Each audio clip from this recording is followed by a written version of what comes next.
What's going on? This is Ryan with Automatic Comics, and up next, we're going to go over some tips to help new collectors. And I am sure this is going to be useful for older collectors as well, more experienced collectors as well. Let's get into these.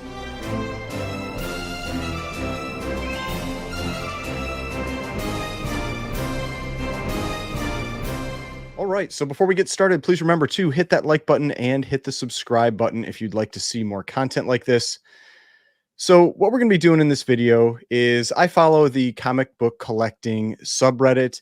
And whenever I see questions that I think might be useful to talk about on the channel, make a note of them. I set them aside and decided to make a video to cover a few of these questions at once. And there are a bunch of good topics here, from restoration, getting books graded, where to buy books, where you can find deals, all that kind of stuff. And so I thought I'd go over each of these. So I'm gonna share uh, the the comic book collecting subreddit. And if you are or aren't on Reddit, I do recommend this subreddit. It can be a little gatekeepery every once in a while. Like, especially you'll find that there are a lot of people on here that are really against grading. I feel like it's a lot of older collectors, maybe something like that. But there are good topics on here, and there are still useful subjects and everything that people like to talk about. But the first one here just has the title of "Need Advice." So it says, "Hey gang, this is my baby picked up off the LCS wall in 1989 for $50. Remember it having water damage so much that it was wavy. Now, after sitting in a long box for 30 years, it's looking beautiful, but for a few big flaws, namely rusty staples. Would you have them replaced? I'm leaning towards doing it. They are in bad shape. Any recommendations where to send it? Let me know what you think. Thanks." So this is the book. Obviously, this is Giant Size X-Men #1, the first appearance of the new X-Men, Colossus, Nightcrawler, Storm, that kind of stuff. And from the front here, it is really a great looking copy, a really nice looking copy of this book, great colors and everything. That's something you'll often notice with this book, is that sometimes you'll get a deeper red in the Giant Size X-Men. Sometimes it's kind of a lighter color, even though it might not be actual fading from the sun. It's just a lighter print. This one looks really nice, but he has other pictures as well.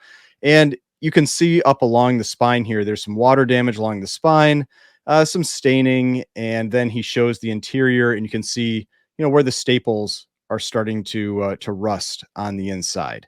Yeah, and so there's a little better picture again of the staples. So cover looks like it's still attached, all of that. And so based on what I can see now, granted, we don't have a full back cover picture, but based on this and that staining, I would say this book could still grade probably a 3.5 or a 4.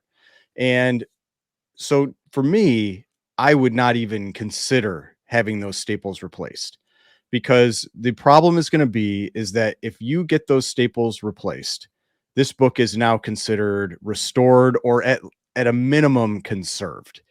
And so this is a Bronze Age book. There are tons of these out there.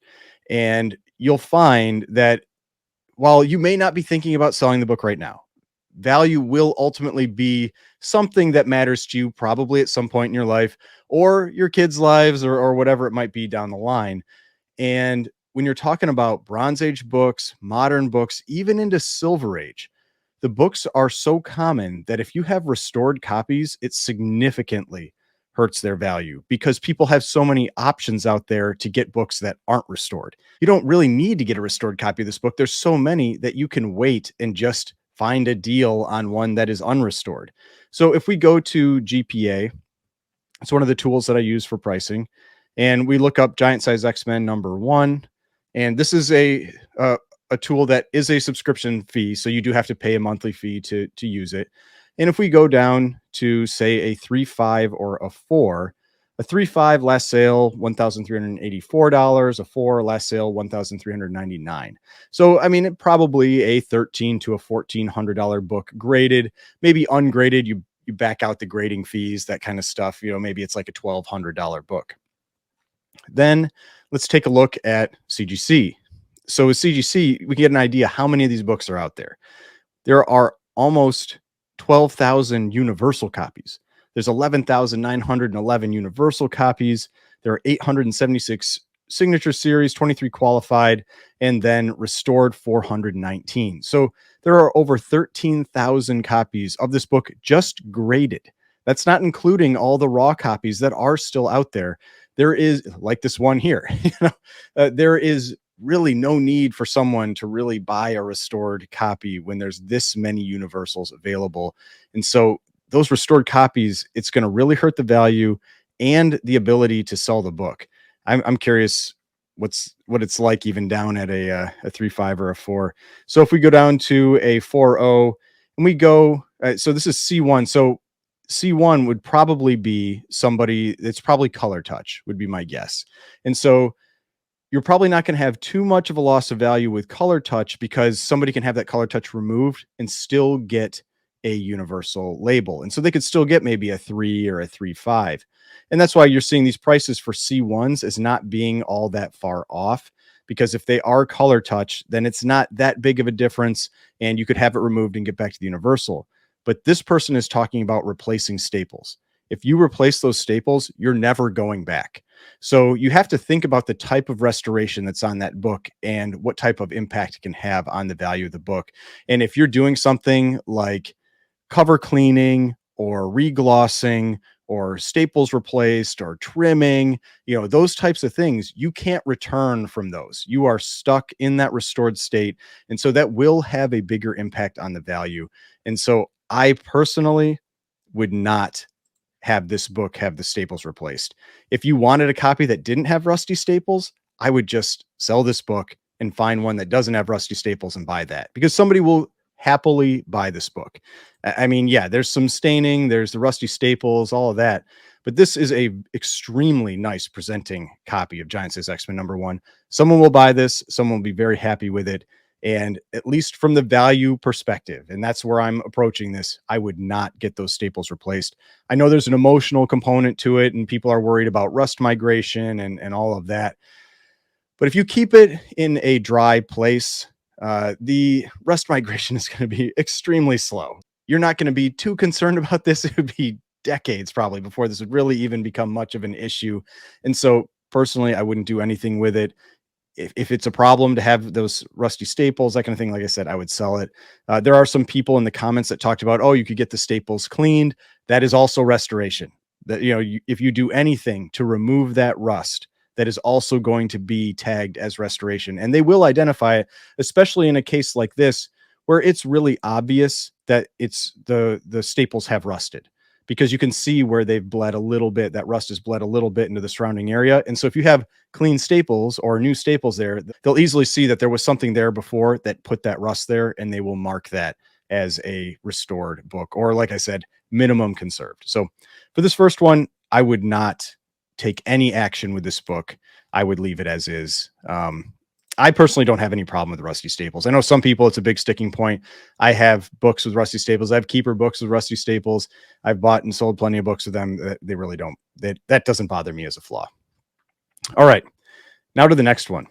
Next one was new to collecting and loving it so far. Just got this today at my local comic shop. At what point is it worth getting things like this graded? So I'll say first off, for X-Men 123 and a 12 pence copy, probably never. Like, there's a very unlikely reason that you would want to get this book graded. Maybe if it was like a 9.8 candidate, you might want to get this one graded. But with this book, you wouldn't. I'm going to talk a little bit about, getting books graded and not, but this book, very unlikely you'd want to get this book graded. So if we, let's remove the restored stuff and let's talk about X-Men number 123. So you kind of get an idea what I'm saying, instead of just me saying like, yeah, you don't want to get that graded. What we're going to do is we look at the value of the book.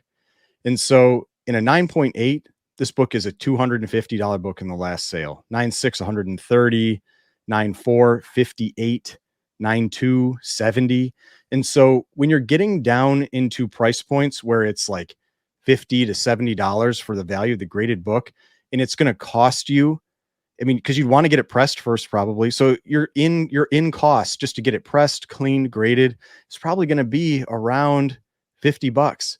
And so once you do that, and the shipping and all of this, it's not worth getting the book graded. You might as well just keep it raw. Now, if you do think that it's a 9.6 or 9.8 candidate, there's potential there. Now, this is also, you can see that this is a 12p copy. That's a UK variant, so it's a 12 pence copy.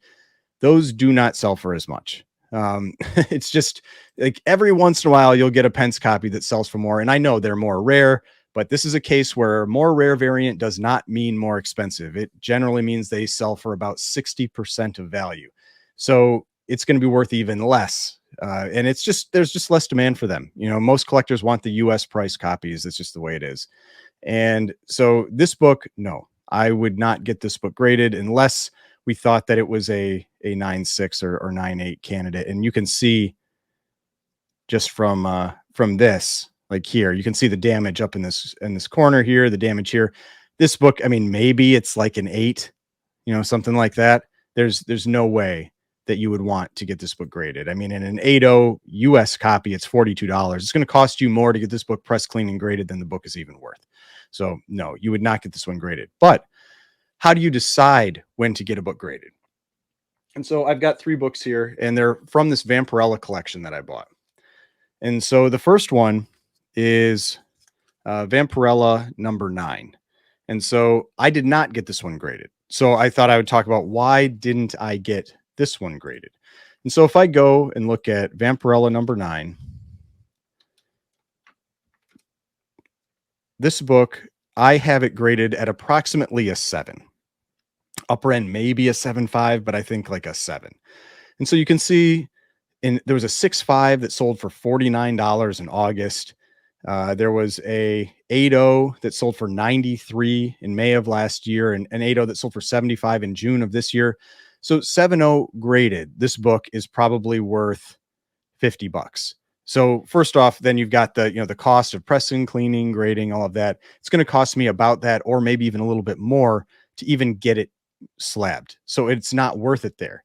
Then what we do is we can look on a place like eBay and we go, you know, look at Vampirella number 9. It's probably 1970, maybe. Let's see. So Vampirella number 9, 1970. And you can see the raw copies on here generally listed around, you know, outside of like this really high priced raw copy, you know, generally listed around $40 to $60. And let's see if there's, I don't know if there's any recent sold listings. We'll see. And we had one that sold for 36. It was about a 6.0. We had one that sold for 33. One here that sold for 50. And these are best offer. Like they may be sold for a little less than that. You don't know. This one for 10. And so if I can, you know, list this book and sell it for $30 to $40 raw, why would I spend $50 to get it graded to sell it for 50? It doesn't make any sense. And so this is a case where you would not get this book graded. You would sell it raw, and you're just going to overall have a better return on your investment. Now, the next one, this is one where I did send it in to get graded. And this is a copy of Vampirella number 20. And let's see here. So this is Vampirella number 20 and a 9.4. I think this is a White Pages. Yep, White Pages copy. Really cool cover, extremely high grade. If you haven't watched my videos about this Vampirella collection, it was just a bunch of really nice copies of this book, or of books from that run from issues 1 through 50. And if we look at Vampirella number 20, you'll see something similar down around a 7.0. It's not worth getting that book graded. If we go and look at like a 7.0, 7.5, like a 7.5, $70. But if we go up to a 9.4, the last sale was $232, 9.6, 410, 9.2, 125. So I think I have this book listed at like 230. And so in that case, I look at what is my cost into the book, and then what does it cost to get it graded and pressed and clean. So get it graded, pressed and clean, about $50. What do I think I could sell this for raw? And it's probably around $40 to $50. And it's just because somebody generally is not going to pay you like this, that huge premium for a high grade copy of this. They're going to want it graded. They're going to want that proof of grade. And so if you look at the raw copies of this, they're generally selling for 10, 12, 15, 8, you know, this kind of thing. Like if you're selling this book raw, I mean, I'm sure some of these are pretty nice. I mean, this one's a 7.0. You're not going to get much for it. So this is a case that you gain a lot of value getting this book graded. You do need to know how to grade. So that's one big part of it. You do need to know how to grade. You do need to know how to evaluate those books. And I evaluated these as being high grade copies. I sent them in. Some of them did actually a little better than I even thought. And so this one being worth $230, it's well worth that cost to get the book graded to add that extra value. So I add about probably, if you take the $10 I could have gotten it raw, the $50 for grading fees and everything, I added about $170 in value getting it graded. So that is well worth it to get that book graded. So those are a couple examples of that you can use for how to know if you should be sending a book in to get graded or not, at least financially. Now, some people will want to send a book to get graded just for sentimental reasons, and they want to have it displayed and that kind of thing. That's totally different. That is not something where you necessarily take the financials into consideration. But if you are talking about the value that you can gain, or the value or the work, when it's worthwhile to get a book graded, that is the type of calculations that I do with each book that I send in to get graded. All right. Now, the next one, finding values on comics. So I recently got my childhood comics from the house I grew up in and wondering what the best site is to gauge each comic's value. I don't know the grades, but I'd love a site to give me a rough ballpark. In the box, I did find things like Spawn 1 through 3, Spider-Man, 2099, Lethal Protector, a lot of a lot of 90s books. And there's some cool stuff there. I mean, he's got a ASM 361, the first Carnage. I mean, there are a few books in there that have some decent value. It's a newsstand of Spider-Man 2099. If it's high grade, that could have some value. The Spawn one, if it's high grade, again, always has some value.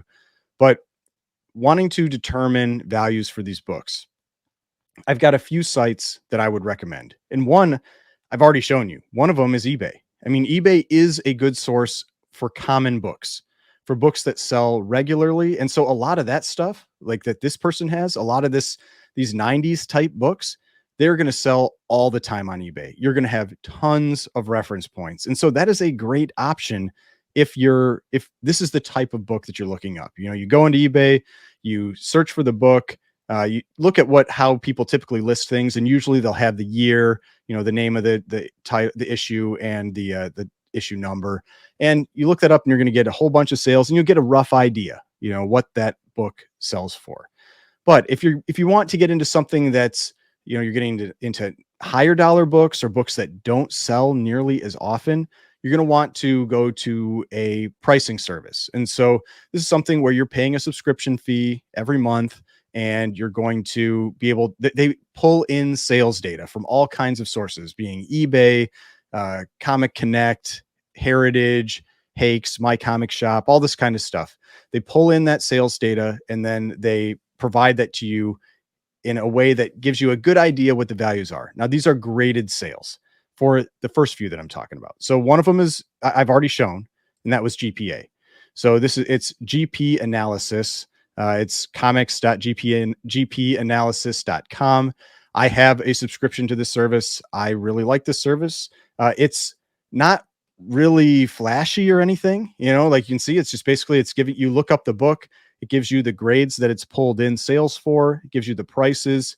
It will chart out that data over time. You can look back as far as they have the data for. A lot of the really old data is from Heritage, because Heritage has been providing, or has data available back to like 2002 or 2003. But this is, and this is for a book that doesn't sell all that often. If you go to something like Amazing Spider-Man, like he had a 361 there. So we go to Amazing Spider-Man 361. It's going to take a little bit to load because there are a ton of sales for this one. But when you look at, say, like a 9.8, you can see just in the last year, it's recorded 205 sales. In 2022, 261, 2021, 483. And you can see it gives you this real great chart that shows you exactly what this book has been going for. And when you expand it, you get each of the individual sales. And if they're part of like Heritage or typically Comic Connect, I think sometimes My Comic Shop, they'll have a link back to that original sale. So you could click on this, and it would actually show you that sale and show you the book that actually sold, which can be useful because sometimes you'll see like a really low sale and you might wonder was something wrong with the book, and that's where you can actually see it. But a lot of these sales you can see here, they don't have a link. That generally means they're from eBay. Typically, if they don't have a link, they're from eBay. Not always, but most of the time. And so this is a great way to get an idea of values. And my opinion, if you are buying books somewhat regularly, over $100, a couple $100, getting one of these services is well worth it. It pays for itself to prevent you from making a purchase where you thought something was worth a lot more than it is. If you overpay by $100, I think GPA costs like 12 bucks a month or 13 bucks a month, something like that. That's almost a year's worth of fees right there, just saved on one thing if you overpaid by $100. Another one that I'd recommend is Go Collect. This is another one of these services, and I think my Go Collect is only like $5.99 a month. So $100 mistake saves you more than a year. I mean, that's $72 for a year. $100. It might be a little more now, but I have a grandfathered in price, I think. But Go Collect is a little more graphics intensive. And the other nice thing about Go Collect is they have pictures of everything that sold. And so you do immediately see all of those books, even the eBay ones. They have them cached basically on their site. And so you can see every single book that sold. You can see why one of them, maybe it went low because it looked, had some big flaw, big piece missing out of the front, anything like that. But there are some downsides to Go Collect. It doesn't, and we'll go to like ASM 361. So if we go to Amazing Spider-Man 361, I can show you what I'm talking about because there's going to be a lot of sales for this one. So if we go and look at the recent sales, you'll see that some of them have a crossed out line through them. And so it's because it was a best offer. And Go Collect does not have the ability to pull in the actual sales data for best offers. So they show you what it was listed at, but they can't actually tell you what it sold for. That's not true with GPA. GPA has probably some type of backend link to the eBay's API, and they do actually have the best offer prices. The other thing that GPA gets that Go Collect doesn't is in eBay, you can send offers through like eBay's messaging system. And on GPA, it will get the correct sales data. On Go Collect, it will not have that offer. It will have it as the original listed price. So there are some little things that you need to be aware of with the differences on these. One other one, if you're interested in raw pricing, is Cover Price. Now, Cover Price has graded and raw pricing, but they are the only one of these three that pulls in raw sales data. And so if that's something you're interested in, then this is a good option. They also are much more of a better collection management tool. And so you can plug in all of your books and it gives you total value for them and everything. And you can put in your grades and it gives you value based on the grade, all of that kind of stuff. So Cover Price, I think, is more of a all around, collection tool with the pricing data. Then we've got Go Collect, which has a little bit more of the graphical interface, gets you the pictures easily of everything, which is nice. And then you've got GPA, which is just some people describe it as for the more hardcore buyers and sellers, where it's just, you're getting the numbers, you're getting the data, and it's just giving you all of that, that hard data out there for you to interpret. Now there is another one, and that's one of the sponsors of this channel, and that's Fanalytics. Now the Fanalytics service isn't available yet, but what I have up here is their Instagram page. So if you want to sign up for their beta release, you've got a link to their beta release here. It's they're under fanalytics.io on Instagram. So that's one that should be coming out soon. And so that's another competitor for GPA and Go Collect and Cover Price. So those are a number of the options that are out there right now for pricing out your books. eBay is the free one, but if you want something that's a little more comprehensive, GPA, Go Collect, Cover Price, Fanalytics are going to be that option for you. Now, the last topic here was new collector. So it says, I'm a new collector. Where is the best place to find comics to check out and potentially buy? How do I know if I'm getting a good deal? Appreciate any advice. So there's all kinds of places you can buy comics. Obviously, the local comic shop is one that people often recommend. A little more intimidating place might be going to a local con, but there's tons of options online. So just starting online is is a really good place to go because you've got eBay, which is one of the biggest buying and selling platforms on the planet, if not the biggest buying and selling online platform. And that's where I do a lot of my selling. I buy books on eBay as well. Then you've got the big auction houses. I talk about Heritage all the time. So this is Heritage. They actually just ended one of their auctions that was going right now. You can see the sales here. So they have weekly comic auctions where they sell Golden Age on Sundays, Silver Age on Mondays, and Bronze through Modern on Tuesdays. They also have big signature auctions about once every maybe 8 weeks or so that has all the really big expensive books. So if you're looking for a little bit higher end, going to one of these auction houses is a good option. They do have books that cover a pretty wide range of prices, though. So it's not like it's just $1,000 books. There are books that sell for under $100, and then there's books that sell for over $1 million. So there's a big range there. Then we've got Comic Link. Comic Link actually has an auction going on right now. They have their fall featured auction. I did a video about the first week of those sales a few days ago, and this is one of their auctions where they sell a lot of their really big books in the first week. The second week, I mean, there's still pretty expensive books, but it's a little a little less expensive books in the second week, and that's what they're doing right now. And so if we kind of scroll down, you can see, like here's like a Marvel Mystery Comics number 42. And these ones are just ending now. And you can see that the way that Comic Link works is it's basically a snipe type deal. So you have the timer that counts down, and whoever has the highest bid when that timer ends, that's who gets the book. It's just like eBay, same as eBay. You can put in your bid at the very last second, and whoever has the highest bid wins. Heritage, the way theirs works is you put in your bid, and they add. Well, first there's pre-bidding going up to the live sale. So about a week out from the live sale, you can bid on the items in the auction. Then you hit the live sale, and they sell one book at a time. And each book will count down to 0. But if somebody bids within that last 10 seconds or so, it adds 10 seconds back to the clock. And so there's no sniping on Heritage. It will add that time back every time somebody bids. So don't bother trying to snipe on Heritage.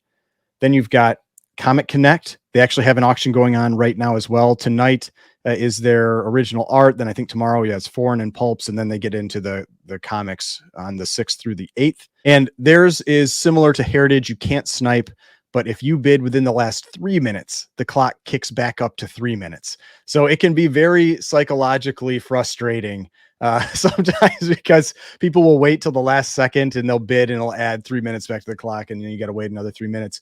Now, the big difference with Comic Connect is they don't just sell one book at a time in order.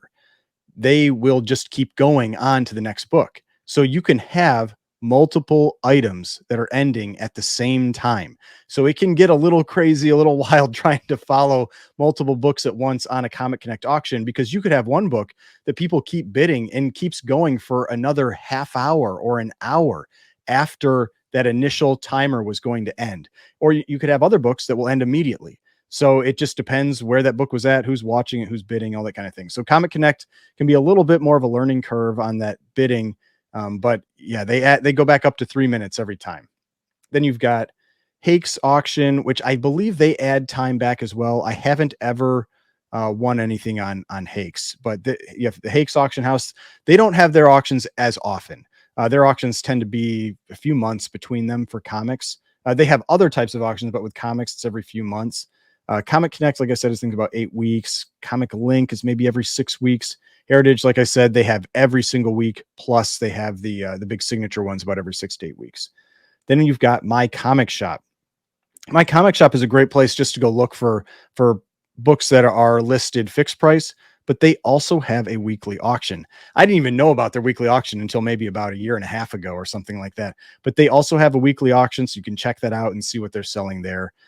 So yes, there are weekly auctions on My Comic Shop as well. And so you have lots of stuff, lots of options out there to find comics. Now, another great place that I buy quite a bit from is Instagram. And so if you go on to Instagram and we look for, I think Elite Comics 11, they're one of the, well, I wouldn't say they're one of, they are the top seller on Instagram. And what they do is they're actually kind of like, you call them like a middleman for other sellers. And so they have over 40,000 followers. So they leverage those followers, and you can have people either list their books. You can see individually here, they'll provide them the pictures, they'll put up the listing, and they take some fee basically when they sell the book. And they also do live sales. So you can see right now they had an 820 tonight. You know, they had a live sale, and so they'll host live sales. So they'll have other sellers come on that'll sell books. They'll have somebody else there in there, basically kind of emceeing for the sale. And so that's another great option, that if you want to get into buying books on Instagram, a great place to start is Elite Comics 11, because they are the biggest one out there, and they hold very regular live sales, and they always have books being posted up here. So lots of options out there for where you can find books, where you can find deals. And the person asked, how do they know if they're getting a good price or not? I covered that in the last one. Get one of these pricing services. You know, the pricing services are invaluable if you're looking to spend $100 or more on books. Your other option is eBay, where you can search for sold listings and that kind of thing. But hopefully this helped. Covered a lot of different topics, but I thought that this would be useful for new collectors, and also some things that I felt might be helpful for, older or more experienced collectors, because I come across a lot of people that still don't use pricing services, and they can save you a lot of hassle when you're looking at purchasing books. A lot of people think that they can just use eBay to price stuff out, but once you start getting into more expensive books, more rare books, if you're into the golden age, anything like that, that is just not going to cut it. And so you really do need to pony up a little bit of money, and pay for one of those pricing services. But hopefully you enjoyed this video. Hopefully you found this useful. If you did, please hit that like button, hit the subscribe button, notification bell, all that kind of stuff. I've got more videos over here. If you'd like to watch some of my other videos, subscription button is right here. If you'd like to subscribe to the channel, I would really appreciate it. And I will see you in the next video.